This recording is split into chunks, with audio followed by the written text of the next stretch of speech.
இன்றைக்கி நம்ம வீடியோவில் என்ன செய்ய போகிறோம்னு பார்த்தீங்கன்னா எண்ணெய் கத்தரிக்காய் குழம்பு எப்படி செய்யலான்னு தான் பார்க்க போகிறோம். இந்த வீடியோவை வந்து மிஸ் பண்ணாமல் ஸ்கிப் பண்ணாமல் கடைசி வரை பாருங்கள். 1 by 1 வந்து உங்களுக்கு கரெக்டாக எப்படி செய்யணும் அப்படின்றத வந்து உங்களுக்கு டீட்டெயிலாக சொல்லி கொடுத்துருக்கேன். இதை வந்து நீங்கள் கண்டிப்பாக செஞ்சு பார்த்துட்டு எப்படி இருக்குன்றதை எனக்கு கமெண்டில் சொல்லுங்கள். இப்போ வாங்க நம்ம வீடியோ. இந்த மாதிரி வந்து பர்பிள் கலரில் வந்து கத்திரிக்காய் எடுத்துக்கோங்க. அது வந்து நல்லா டேஸ்ட்டாக இருக்கும். கட் பண்ணுற விதம் எப்படின்னு பார்த்தீங்கன்னா, நம்ம வந்து காம்பை வந்து கட் பண்ணிக்கிறணும். காம்பை கட் பண்ணிவிட்டு மேலே வந்து ஒரு கட் பண்ணிக்கலாம். அப்புறம் அதுக்கேற்ற மாதிரி சைடில் ஒரு கட் பண்ணிக்கலாம். இந்த மாதிரி வந்து 4ஆக கட் பண்ணிக்கணும். இந்த மாதிரி ஓப்பன் பண்ணி பார்த்தீங்க அப்படின்னா புழு எது இருக்குதா, பூச்சி எது இருக்குதா அப்படின்னு பார்த்துக்கலாம். இப்போ ஒவ்வொன்றா கட் பண்ணி எடுத்திங்கன்னா, நான் எல்லா கத்திரிக்காயுமே கட் பண்ணி வச்சுட்டேன். நம்ம வந்து கத்திரிக்காய் வந்து ஃபஸ்ட்டு வதக்கிறதுக்கு வந்து தேவையான அளவுக்கு நல்லெண்ணெய் சேர்த்துக்கலாம். நான் இன்றைக்கி வந்து 3 டேபிள் ஸ்பூன் நல்லெண்ணெய் சேர்த்துருக்கேன். ஆயில் நல்லா ஹீட் ஆயிடுச்சு. இன்றைக்கி நான் எண்ணெய் கத்திரிக்காய் பண்ணுறதுக்கு வந்து 1/2 கிலோ அளவுக்கு வந்து கத்திரிக்காய் வந்து கட் பண்ணி வச்சுருக்கேன். அதை சேர்த்துக்கலாம். நீங்கள் இங்கே வந்து கத்திரிக்காயை கட் பண்ணிவிட்டு நல்லா அலசிட்டு ஒரு துணியில் போட்டு தொடச்சி எடுத்துருங்க. இல்லாட்டி ஆயிலில் போடும்போது வந்து படபடன்னு வெடிக்க ஆரம்பிக்கும். இது வந்து கத்திரிக்காய் வந்து நல்ல தோல் சுருங்குற அளவுக்கு வந்து நல்லா வதக்கிக்கலாம். எண்ணெயிலே தான் ஃபுல்லாக வதங்கணும். இப்போ பாருங்க, நல்ல தோல் நல்லா சுருங்கிடுச்சு. இந்த ஸ்டேஜில் வந்து நம்ம எடுத்துக்கலாம். நீங்கள் எந்த அளவுக்கு வந்து கத்திரிக்காய் வதக்குறீங்களோ அந்தளவுக்கு வந்து குழம்பு வந்து நல்லா டேஸ்ட்டாகவே இருக்கும்.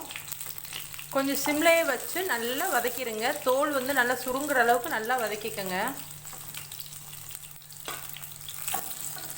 இப்போ நம்ம கத்திரிக்காய் எல்லாமே எடுத்தாச்சு. இதில் வந்து தாளிச்சிடலாம். இதே எண்ணெயிலே வந்து கொஞ்சமாக வந்து கடுகு உளுந்து பருப்பு போட்டிருக்கேன். இது கூட வந்து 4 வரமிளகாய் போட்டிருக்கேன், காஞ்ச மிளகாய். இந்த டேஸ்ட் வந்து சூப்பராக இருக்கும். மிஸ் பண்ணாமல் சேர்த்துக்கோங்க. இப்போ 10லேருந்து ஒரு 15 பூண்டு பல் எடுத்திருக்கேன். பூண்டை ஒரு 2 செகண்ட் மட்டும் நல்லா வதக்கிக்கலாம். பூண்டு வந்து நல்லா வதங்கிடுச்சு. இப்போ எடுத்து வச்சுருக்க சின்ன வெங்காயத்தை சேர்த்துக்கலாம். இப்போ நான் இதில் வந்து ஒரு 150 கிராம் வந்து சின்ன வெங்காயம் சேர்த்துருக்கேன். சின்ன வெங்காயத்தை வந்து கட் பண்ணாமல் அப்படியே வந்து சேர்த்துக்கோங்க. உரிச்சிட்டு வெங்காயம் வதங்கும் போதே கருவேப்பிலை சேர்த்துக்கலாம். சின்ன வெங்காயமும் நல்லா வதங்கிருச்சு. இப்போ நான் 3 தக்காளி வந்து பேஸ்ட் மாதிரி அரைச்சி வச்சுருக்கேன். இப்போ அதையே சேர்த்துக்கலாம். இது வந்து நல்லா மிக்ஸ் பண்ணி விட்டுக்கலாம். தக்காளியோடைய பச்சை வாசனை போகிற அளவுக்கு ஒரு நிமிஷம் மட்டும் நல்லா கொதிக்கட்டும். தக்காளி வந்து நல்லா கொதிச்சிருச்சு. இந்த ஸ்டேஜில் வந்து ஒரு 1/4 டீஸ்பூன் அளவுக்கு தனி மிளகாய் தூள் சேர்த்துக்கிறேன். காரம் வந்து உங்களோட காரத்துக்கு ஏற்ற மாதிரி பார்த்து சேர்த்துக்கங்க. இந்த மிளகாத்தூளை வந்து எண்ணெயில் வந்து கொஞ்சம் லேசாக வதக்கிக்கலாம். அப்போ வந்து நமக்கு கலர் வந்து சூப்பராக கொடுக்கும்.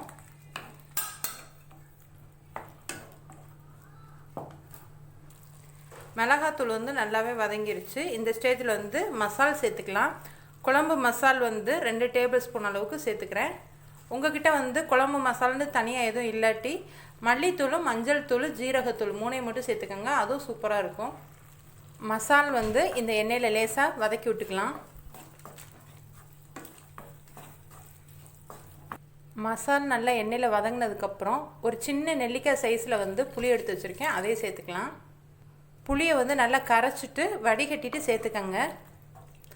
உங்களுக்கு புளிப்பு டேஸ்ட் வந்து பிடிக்கும் அப்படின்னு நினச்சிங்கன்னா கொஞ்சம் நிறையா கூட சேர்த்துக்கலாம் புளியை வந்து. எனக்கு புளிப்பு டேஸ்ட் வந்து அந்தளவுக்கு பிடிக்காது அப்படின்றனால நான் கொஞ்சமாக எடுத்திருக்கேன். இப்போ குழம்புக்கு தேவையான அளவுக்கு தண்ணி சேர்த்துக்கங்க. குழம்புக்கு தேவையான அளவுக்கு உப்பு சேர்த்துக்கலாம்.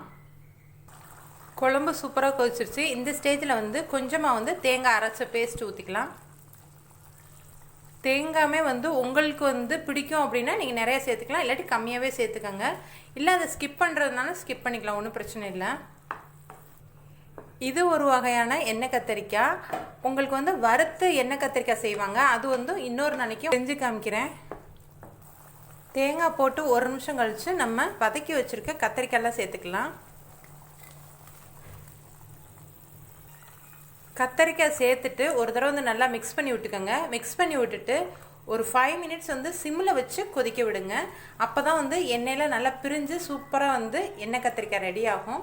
இப்போ நான் சிம்மில் வச்சுருக்கேன். ஒரு 5 நிமிஷம் கழித்து எப்படி இருக்குன்னு பார்த்துடலாம். சூப்பரான எண்ணெய் கத்திரிக்காய் அருமையாக ரெடி ஆயிடுச்சு. இதை வந்து கடைசியில் வந்து இறக்கி வைக்கிறதுக்கு முன்னாடி வந்து ஒரு 2 டீஸ்பூன் அளவுக்கு நல்லெண்ணெய் சேர்த்துக்கோங்க. இது வந்து ஆப்ஷனல் தான், ஆனால் டேஸ்ட்டாக இருக்கும். இப்போ நம்மளுடைய எண்ணெய் கத்திரிக்காய் சூப்பராக ரெடி.